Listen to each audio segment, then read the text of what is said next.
কিন্তু কিন্তু কিন্তু জনাব লতিফ সিদ্দিকী, আমি আপনার থেকে অনেক কনিষ্ঠ বয়সে, বুদ্ধিতে, বিবেচনায়, উচ্চতায়, ওজনে, সব কিছুতেই আমি আপনার থেকে অনেক ছোট হিসেবে আমি আপনাকে প্রশ্ন করতে চাই। দেশ ধ্বংস হয়ে যাচ্ছিল, 3টা টার্ম ধরে কোনো ইলেকশন সেইভাবে হয় নাই, মানুষজন চুরি করে ভোট দিছে, যারা ভোট দিতে চাইছে তারা ভোট দিতে পারে নাই, দুর্নীতির পর দুর্নীতি হয়েছে, দানবীয় একটা পরিস্থিতি সৃষ্টি হয়েছে, সবগুলি ধ্বংস হয়েছে। আপনি শুধু মানায় নেওয়ার জন্য, শুধু পরিবারের প্রতি ইয়ার জন্য আপনি এটা মেনে নিলেন?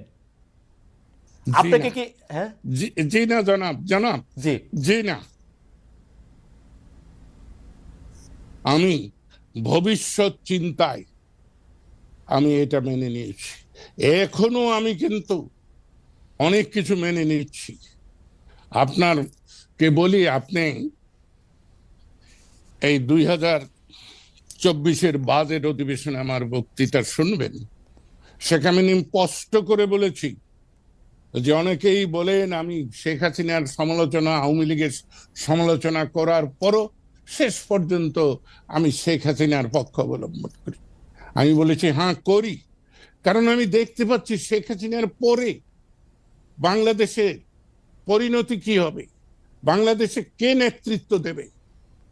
5ই আগস্ট নয়, আমি জুন মাসের শেষ দিক থেকে এই বৈষম্য বিরোধী আন্দোলনকে, কোটা বিরোধী আন্দোলনকে আমি সমর্থন করেছি। কিন্তু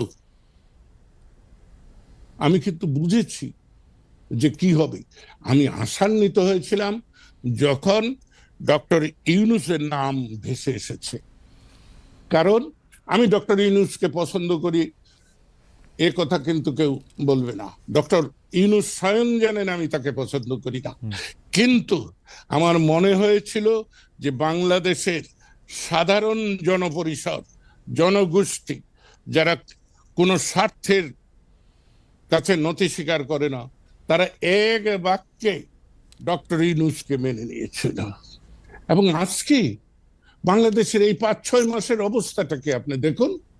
না, সেই জন্য তো আওয়ামী লীগ দায়ী, বাংলাদেশের মানুষ সেই জন্য তো আওয়ামী লীগ দায়ী, সেই জন্য তো আওয়ামী লীগের 15 বছরের দুঃশাসন দায়ী। প্রতিষ্ঠানগুলিকে ধ্বংস করা হয়েছে, পুলিশ, সেটা বলছি, পুলিশ, আমলাতন্ত্র। আমি তো স্বীকার, হ্যাঁ, কিন্তু নেতৃত্ব যিনি আসছেন, ডক্টর ইউনূস তো নেতৃত্ব দিতে পারছেন না। শেখ হাসিনা কি নেতৃত্ব দিতে পেরেছেন জনাব সিদ্দিকী? আপনি কি আমাদের একটু বলবেন? শেখ হাসিনা তো লুটপাট ছাড়া আর কি নেতৃত্ব দিচ্ছেন আপনি আমাদের বলেন। আমি তো বলি নাই যে শেখ হাসিনা ভালো কিছু করেছেন, আপনি কিন্তু শেখ হাসিনা দেশটাকে একটা স্থিতিশীল অবস্থায় রেখেছিলেন। সকল কায়েমি স্বার্থবাদীদেরকে সুবিধা বন্টন করে একটা ব্যবস্থা রেখেছিলেন। এইখানেই তো আমার প্রশ্ন, যে 5ই আগস্টকে যারা বলেন বিপ্লব, অভ্যুত্থান, আমি বলি না, এটা বিস্ফোরণ।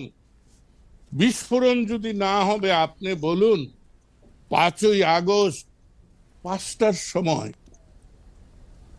গণভবন ধ্বংস করলেন, জাতীয় সংসদ ধ্বংস করে যাদের নেতৃত্বে তারা সুরসুর করে ক্যান্টনমেন্টে গেলেন কেন? সেনা প্রধান ডাকলেন আর চলে গেলেন সবাই। না, এটা খুবই পার্টিনেন্ট কোশ্চেন, কিন্তু আমরা একটু আগের থেকে আসতে চাই লতিফ ভাই। আমরা আপনাকে তো আর সবসময় পাই না। আপনি বলেছেন যে শেখ হাসিনা বাংলাদেশকে স্থিতিশীল অবস্থায় এনেছিলেন। আপনি কোন স্থিতিশীলতার কথা বলতেছেন এটা একটু বলবেন? আমাদের রাজনৈতিকটা ছিল অস্থিতিশীল, 3টা ইলেকশন হইতে পারে নাই। অর্থনীতির মধ্যে আমরা দেখছি 5-6 জন বিশিষ্ট লোককে টাকা পাচারের, লুটপাটের, দুর্বৃত্তপনার সুযোগ দেওয়ার জন্য যা কিছু সরকারি মেশিনারি করা দরকার তার চেয়ে বেশি করা হয়েছে। আপনি যদি সামাজিক স্থিতিশীলতার কথা বলেন, এই শ্রেণী উচ্চ বড়লোক আরো অনেক বেশি বড়লোক হয়েছে, গরিব আরো অনেক বেশি বড়লোক হয়েছে, কোন দিকটা দেশ স্থিতিশীল ছিল? ভাই রে, আপনি তো বলছেন,